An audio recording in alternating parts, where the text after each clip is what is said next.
Les amis, on est chez Leroy Merlin. On a décidé, parce qu'on en a ras le bol, d'acheter une porte pour foutre à la cave. Vous savez, en bas des escaliers. Hein. Donc vraiment au niveau de la cave, mettre une porte pour qu'en fait l'air de l'étage ne se mélange pas si facilement avec l'air de la cave, afin de diminuer l'humidité aussi à l'étage et de pouvoir chauffer sans devoir chauffer toute la cave. Donc on est... Une porte définitive, c'est vraiment... Ouais, c'est temporaire pour l'instant. Donc on prend une porte pas chère. Il y a des portes Leroy Merlin à 40 balles. Donc voilà. En plus ça a la bonne taille de la cave, donc c'est cool. Juste que, bah non, en hauteur, la taille ça va pas. Elles font 2 mètres, la taille fait 190. Donc on va devoir couper 10-15 cm. Elles sont pas faites pour être coupées autant. Donc c'est pas grave, je remettrai une finition, je la resolidifierai, on verra bien. Là ce qu'il nous faut c'est juste une porte. Allez, porte la porte. Porte la porte, porte la porte. Et trouve les poignées. Encore des trucs incroyables comme ça. Aïe. Donc cet après-midi on va installer une porte les amis. Tu vas où? C'est par là. Et Rachel? Ouais. Il y a quelqu'un qui a mis la clé sous la porte. Il a pris son portable pour filmer sa vanne. Oh, j'en peux plus. Oh, il a pris la poudre d'escampette et il a mis la clé sous la porte.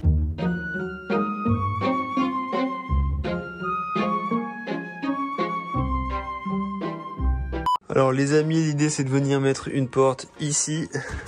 Donc je vais venir mettre le bâti en applique sur la brique. Ce qui est cool, c'est qu'ici j'ai des morceaux de bois déjà dans la brique. Donc je vais pouvoir fixer assez facilement le bâti. Le seul truc relou ici, c'est que il y a un petit effet d'arche. Donc il y aura un trou au-dessus, mais que je viendrai combler avec du bois ou quelque chose. Donc on verra après. Mais je vais déjà commencer à couper mon bâti pour qu'il puisse rentrer. Je pense que mon bâti, je vais le faire venir jusqu'en bas et la porte la couper juste au-dessus de la pierre.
Attends, retiens. Attends, je vais essayer de faire FBI.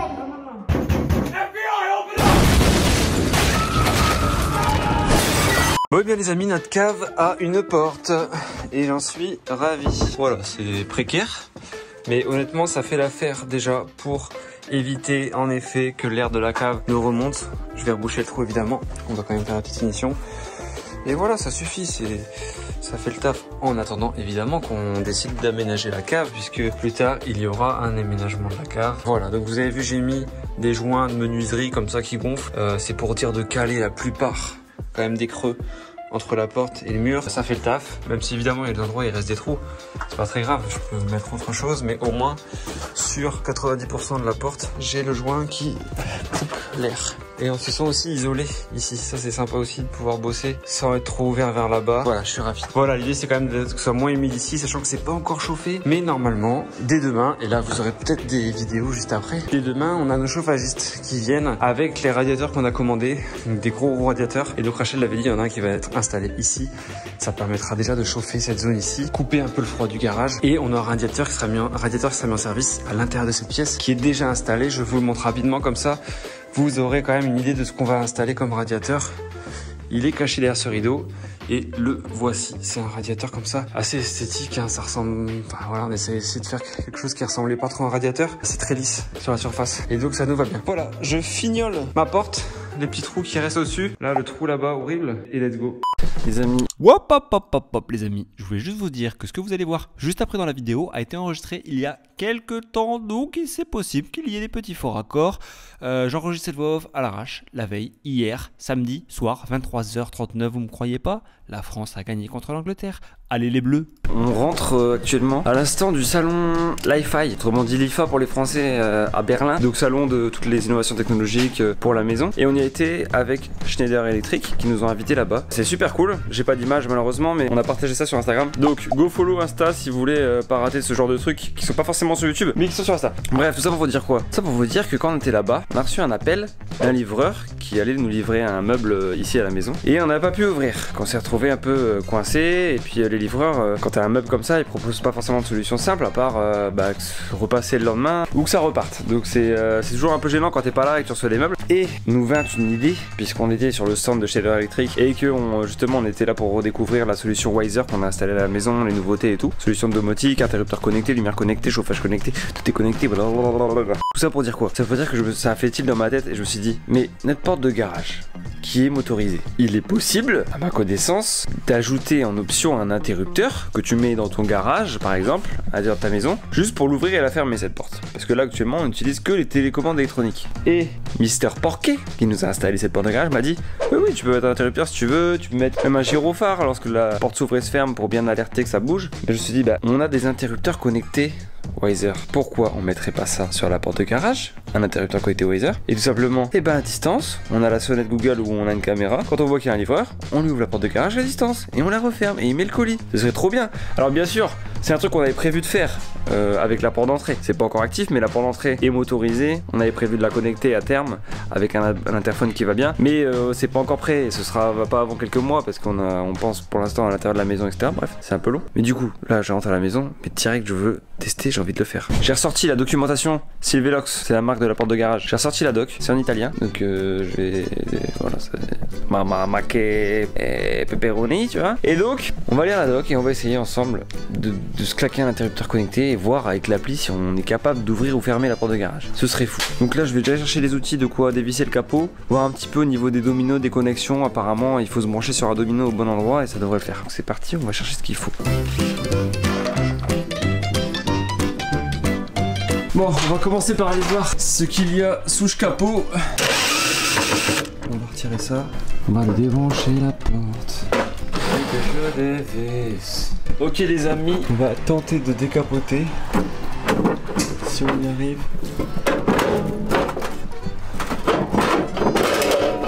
Oui, on y arrive. C'est lourd. Et c'est bon, c'est enlevé. Ok, et on retrouve ici un domino où il y a plein de fils disponibles. Et donc, on va utiliser ce domino à disposition pour connecter des options sur la porte de garage. En l'occurrence, nous, un interrupteur. Alors, il y a écrit un truc sur la fiche là. Wow, mais c'est incroyable. C'est détaillé de ouf. Bah nous ce qu'on veut c'est quoi? Un bouton poussoir hein. En fait c'est trop bien. Il y a plein d'options. Genre quand il y a une alarme, quand là on met une lampe, là indication quand le portillon est ouvert, fermé, machin. Et du coup on peut connecter ce qu'on veut et faire les actions qu'on veut. Derrière tu branches ce que tu veux. Un appareil connecté par exemple, une alarme connectée, une lumière connectée, des notifications sur ton téléphone. Selon ce qui se passe, c'est trop ouf. C'est kiffant. On va pas y passer la night, on essaye un interrupteur. Donc on va aller chercher déjà un interrupteur connecté. Comme ça je vous remonte à quoi ça ressemble. Rendez-vous dans le stock d'électricité. Voilà. On va prendre celui-là. Vous voyez le petit point au milieu? C'est une LED. Et ça veut dire que c'est un interrupteur connecté. Vous voyez, c'est un poil plus gros le bloc derrière, mais ça passe dans les boîtiers classiques. Donc on va prendre ça. On va se prendre un peu de câble, une pince et puis ça suffit. Hein. Et let's go. On va prendre même une chute de câble. Ça suffit amplement. Bon, on va commencer par dénuder le câble de chaque côté. Rien de plus simple. On prend large pour être à l'aise. Voilà, t'as tout compris. Voilà, la terre elle m'emmerde. Mais il faut veiller sur la terre, faut la soigner la terre. On a des fils. Qu'est-ce qu'on peut faire avec ces fils? Eh ben on peut se les mettre là où je pense, mais on peut aussi les mettre sur l'interrupteur. Bah écoutez, On va les foutre là. Pour l'instant on est à tatillon parce qu'on sait pas. On est nul pour l'instant. On est en mode sans connaissance. Et puis je pense qu'on peut rien griller. Enfin je crois pas. Donc genre on est plutôt on va essayer de réussir en faisant des essais en tatillon. Et on va voir. Alors, nous ce qui nous intéresse, c'est là. Pulsante no distarte option corregaramioso antucon. Ce que tu dis n'a aucun sens. Bref. On va traduire. Ça veut dire bouton pas de démarrage connecté au borne 1-2 avec fonctionnement à impulsion. Avec un bouton et fonction. Qu'est-ce que tu fais toi? Tu vas te baigner? Après, manger. L'eau elle est chaude. Oui, elle est à 33. Tu peux leur demander de s'abonner? Abonnez-vous. Voilà, très bien. Voilà comment on exploite les enfants. Tu filmes ça? Oui. Ah? Oui. Bah. Ah oui, t'as vu? Oh. Bon allez, on va essayer de mettre le fil sur le bouton rouge et sur le bleu, le bouton bleu. Non, ça peut exploser en fait. Le fil vert sur le bouton vert, le fil rouge sur le bouton.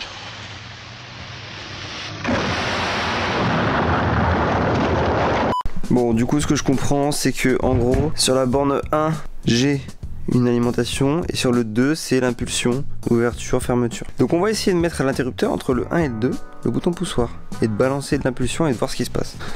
Bon, comme j'ai pas 4 bras, je filme pas, mais je connecte les fils ici. Bon voilà, c'est fait. Les amis, je sais pas où on va. Je sais pas ce que je fais honnêtement. Je vais remettre l'alimentation de la porte. Ok, ça prend pas feu déjà. Le truc c'est que si elle s'ouvre, je vais la prendre dans la tronche. Bon, on va essayer. De toute façon, il faut tester. Là j'ai un interrupteur. Je sais même pas s'il y a de l'alimentation dedans. On va appuyer.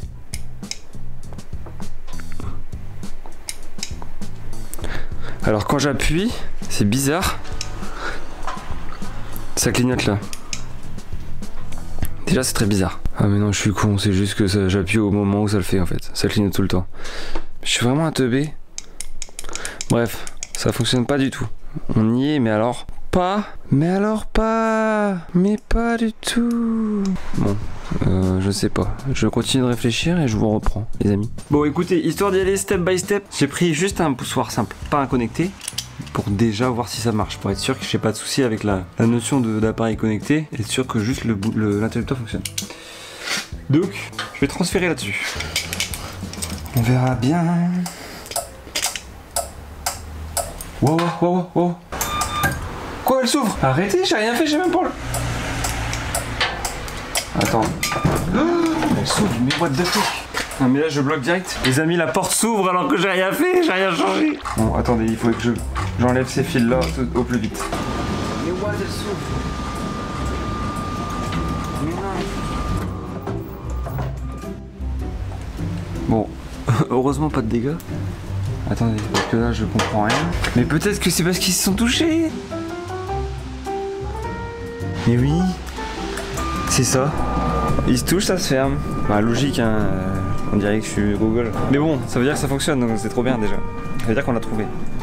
Et si je les retouche, tac, elle s'arrête. Comme avec la télécommande quand on rappuie. Et si on rappuie, elle se rouvre. Ah c'est magnifique. C'est magnifique. Bon bah alors ça veut dire qu'on y est. On va mettre notre poussoir et on va essayer. Mais ça marche. C'est incroyable. Bon écoutez, je suis content. Je rappuie et je rouvre. Je rappuie, je ferme. Ok, c'est trop bien, c'est trop le feu. Mais on n'est pas encore connecté. Mais ma seule crainte, c'est que pour qu'il soit connecté, il faut qu'il soit alimenté. Et j'ai peur que ça demande plus d'énergie qu'il n'y en a là-dedans. Bon les amis, c'est un échec avec l'interrupteur Wiser puisqu'il a besoin d'être alimenté avec beaucoup plus de puissance au niveau du courant. Donc en fait, il peut pas fonctionner. Donc malheureusement il n'y a pas de solution avec Wiser. Donc c'est pas grave, je vais commander dès maintenant sur Amazon un petit module Wi-Fi pour porte de garage. On va le connecter et on va l'intégrer simplement avec Google Home. Donc avec tout le reste des éléments qui sont déjà dans Google Home en termes de domotique. Donc je commande et on continue cette vidéo quand je le reçois les amis. Ça va fonctionner. Bon les amis, ça y est, j'ai rapidement reçu mon colis Amazon. Et donc j'ai reçu notre petit gadget qui va nous permettre de connecter enfin la porte de garage. Et j'espère qu'on va y arriver. Je viens juste d'ouvrir, donc je découvre, voilà. La petite boîte, elle se présente comme ça. C'est très simple. Je vous mets le lien en description du produit que j'ai acheté si ça vous intéresse, évidemment, pour que vous puissiez faire la même chose chez vous. J'ai fait le tour des composants, comme ça je vous montre un petit peu en gros ce qu'il y a dans la boîte et comment ça va fonctionner. Alors je fais une présentation, mais bien sûr c'est pas du tout sponsorisé, hein. J'ai acheté, vous avez vu, j'ai essayé d'ailleurs un autre système. Je suis allé acheter ça sur Amazon. Écoutez, j'en parle, je sais pas encore si c'est efficace, mais on va le voir ensemble. Alors du coup c'est très simple. En gros, on a un boîtier, donc ça va rester tranquillement dans le mur. Ce boîtier là, il va communiquer avec le réseau Wi-Fi de la maison, ce qui permettra de le paramétrer, d'avoir les infos, etc. Ce boîtier là, on le branchera sur une prise électrique. Voilà, ça reste à côté de la porte. Ici, sur ce petit câble, on va venir le connecter sur la porte de garage, vous savez, sur le petit domino, là où j'ai essayé de mettre un interrupteur justement. On va le brancher là-dessus. C'est ça qui va donner l'impulsion d'ouverture ou de fermeture. Et ensuite, on a ici ce long fil avec en fait au bout, donc ça le petit bout rouge là, on va venir le brancher sur le boîtier. Pareil. Et en gros, à quoi ça sert? Et bien c'est un aimant qui va être mis, l'un sera sur la porte mobile et l'autre sera sur l'armature de la porte, donc il sera fixe. Et en gros, ça va permettre de savoir si la porte est ouverte ou fermée. Donc en fait, la porte va bouger. Quand les deux aimants sont en face, on sait que la porte est fermée. Hop, elle s'ouvre, celui-là il bouge, on sait que la porte est ouverte. C'est ce qui permettra toutes les fonctionnalités d'alerte. Attention, votre porte est restée ouverte. Ou je suis loin de chez moi, est-ce qu'elle est ouverte? Est-ce qu'elle est fermée? On va pouvoir le savoir grâce à ça. Ça, c'est connecté au boîtier. Voilà, ça se résume à ça. Et donc en fait, là, ce que je vais faire dans un premier temps, c'est que je vais le brancher et je vais installer l'application sur mon téléphone. Parce qu'évidemment, il y a une app compatible Google, Alexa, HomeKit, etc. Donc ça, c'est top. Donc c'est parti. Là, ce que je fais, c'est que je le branche. Voilà, je l'ai branché. Ok, on a une LED qui s'allume. Là, je sais que je vais devoir forcément aller chercher une appli. Tac, on va taper le nom de la marque et je pense qu'on va tomber dessus. Donc c'est ça, Meros. Hop, on a l'appli. Tac, les notifs, oui. Comme ça, tu pourras me dire si ma porte elle est ouverte ou pas. Je suppose qu'on fait plus. On s'est inscrit. Ok, bah je m'inscris les gars et je vous reprends. Je suis inscrit les amis, c'est très bien. Tiens, ouvre porte garage connecté. On ajoute le device. Tac, moi c'est celui-là. Ok, parfait, démarrer. Ok, faut que je choisisse le fabricant de ma porte de garage. J'espère qu'il l'a, notre italien. Silvelox. Est-ce qu'il y a Silvelox? Tiens, il n'y a pas Silvelox. Ok. Oui, d'accord, ok. Bon, en gros, il veut vérifier de comment se fait l'ouverture de la porte. Moi, je sais que c'est ok. J'ai testé, je sais que c'est comme ça que ça fonctionne. Donc oui, ça marche, mon pote. Et on avance. Ok, brancher le câble d'alimentation, on vient de le faire. Mettez l'appareil sous tension, il est sous tension les amis, ça clignote. Attention, 5 secondes. Faut que ça clignote. Et ben ça clignote. Ok, direct HomeKit, on scanne. Bon, en gros, j'ajoute le device en scannant le QR code HomeKit. Et normalement, c'est instant. Et ça fonctionne direct. Donc c'est top. Il faudra évidemment lui donner les données du Wi-Fi pour que lui il soit tout le temps connecté au Wi-Fi. Emplacement de la porte de garage, bah dans le garage, nom de la porte de garage. On va mettre Silvelox. Ok, elle est bien là. Il m'écrit ouverte. Peut-être l'occasion d'essayer de brancher notre aimant et de voir si ça change en fermé. Voilà. Et du coup, eh ben, au bout on a cet aimant là. Celui-là c'est celui mobile qu'on viendra coller sur la porte. Je me remets sur l'appli. Ok, comme ça vous voyez bien. Et je fais le test en même temps que vous, hein, je vous avoue. Et donc si je mets en face, hop. Fermeture parce que ça bouge, fermé. Voilà. Franchement ça fonctionne super bien. Voilà, c'est tout ce que j'ai à dire. Vous remarquez que j'ai rien d'autre dans HomeKit parce que jusqu'à aujourd'hui, tous les appareils domotiques, on les a mis dans Google Home et pas dans la solution HomeKit parce qu'il y a des choses qui sont pas compatibles HomeKit encore. Du coup, je préfère avoir tout au même endroit moi.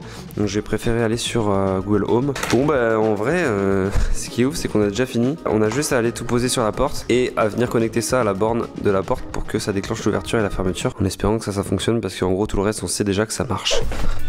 Bon, vous ferez pas gaffe au niveau des câbles. Pour l'instant, je vais tout mettre un peu à l'arrache avec du scotch. Je vais suspendre ça au plafond. Et quand on viendra plaquer tout le garage, évidemment, on remettra ça tout correctement. Et d'ailleurs, je pense que je ferai un petit coffret ici avec un petit boîtier pour faire venir justement tous les appareils dans un boîtier accessible avec un petit, une petite trappe. Donc, let's go. Je vais rebrancher ça et connecter ça au dominoche.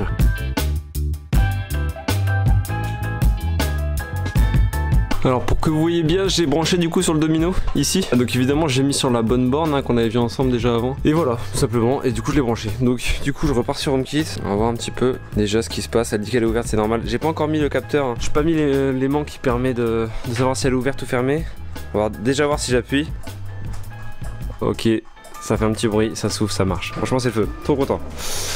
Attention à mon escabeau. Franchement c'est l'occasion de revoir l'ouverture de la porte. On avait vu ça dans la vidéo de la pose de la porte de garage que je vous mets ici d'ailleurs si ça vous intéresse. Mais vous voyez l'encombrement minimal de la porte. J'ai mon escabeau qui est juste devant. Regardez, juste devant. Il est quand même assez haut, hein. Il fait peut-être 2 mètres là. Et j'arrive à ouvrir la porte sans être gêné. et c'est ce que je trouve magnifique dans cette porte. Bon, en tout cas ça marche. Évidemment là elle est ouverte, mais il saura jamais me dire qu'elle est fermée parce que j'ai pas encore mis le capteur, mais on va le mettre ensemble. En gros le capteur on peut mettre vraiment partout. Je pense que je vais me mettre sur vraiment sur le flanc, sur le côté. Donc un sur le flanc gauche là, fixe, et un sur la porte, sur le flanc de la porte. Je pense que ça fera le taf. Donc je cherche un petit spot, je vous montre où je l'ai mis et on refait le test pour voir s'il m'écrit bien ouverte et fermée. Et après ça en vrai ça y est, hein, terminus. Là je suis en train de rajouter en fait le dispositif parce que je l'ai ajouté en HomeKit et comme je l'ai dit, moi j'utilise pas HomeKit pour l'instant. Alors je vais vous montrer où j'ai mis du coup l'électroaimant pour avoir l'information de l'ouverture fermeture. Ici la partie câble est fixe, j'ai mis un petit autocollant, je l'ai mis là, et l'autre partie qui va créer en gros qui va faire l'effet aimant et du coup donner l'information que la porte est fermée. Je vais juste l'aimanter, tac, sur la porte. On va l'aimanter ici et je les mets juste en face. Hop. Et normalement si je reprends mon application, on va voir si il capte. Ok, fermé. Donc ça s'ouvre bien. Pour l'instant je suis en Wi-Fi, je suis pas encore en 4G pour voir si à distance ça marche bien. Ce que je fais maintenant, j'enlève le Wi-Fi, comme ça ça fait comme si j'étais n'importe où et pas chez moi, et je vais vérifier si quand j'appuie ça marche, et ça a l'air de fonctionner. Voilà, magnifique. Donc je peux contrôler maintenant ma porte de garage à distance quand je suis loin de chez moi. Alors évidemment ce que je vous recommande c'est d'avoir une caméra en plus. Ici nous on a une caméra Google qui va me permettre, évidemment, si je veux ouvrir à quelqu'un pour un colis, un livreur, pour qu'il mette justement un colis, là au moins je ouvre à distance, je vérifie sur la caméra que tout va bien, qu'il s'en va, et je referme. Voilà, donc c'est le feu. On peut sécuriser l'ouverture via un code PIN pour éviter justement que tout le monde puisse ouvrir la porte. Je trouve ça trop bien en vrai qu'ils aient pensé à faire ça. Ouvre la porte du garage. Puis-je avoir votre code PIN? Incroyable. 1, 2, 3, 4. Je suis pas fou. Ok, ça marche. j'ouvre la porte de garage. C'est une dinguerie, je m'attendais pas à l'histoire du code PIN. Franchement ça tue tout. Comme ça, personne ne peut s'amuser à l'ouvrir.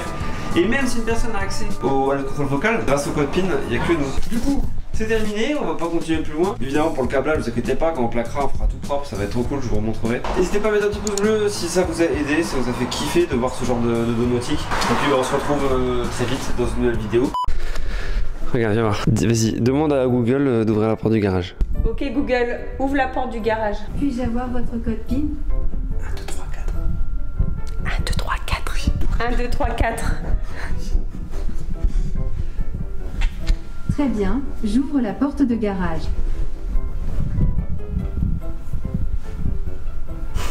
Il est content, terrible. Et c'est trop bien. Non mais ce qui est excellent, c'est qu'il y a un code PIN que tu peux mettre sur cette fonction. Du coup, personne peut dire ouvre la porte du garage, tu vois. Même à travers une fenêtre, tu vois, quelqu'un gueule là chez nous, en gros, il pourrait contrôler. Et pour fermer la porte, pas besoin de code PIN. Bah oui, on s'en fout, tu vois. Pour fermer. Et pour ouvrir, faut dire un code. Du coup, bah là, ça y est, à distance, on peut contrôler. Ok Google, ferme la porte du garage. Très bien, je ferme la porte de garage. Ok Google, ferme la bouche de mon homme. D'accord. Bah tu l'ouvres grand, on a la bouche. Ça n'a pas marché. D'accord.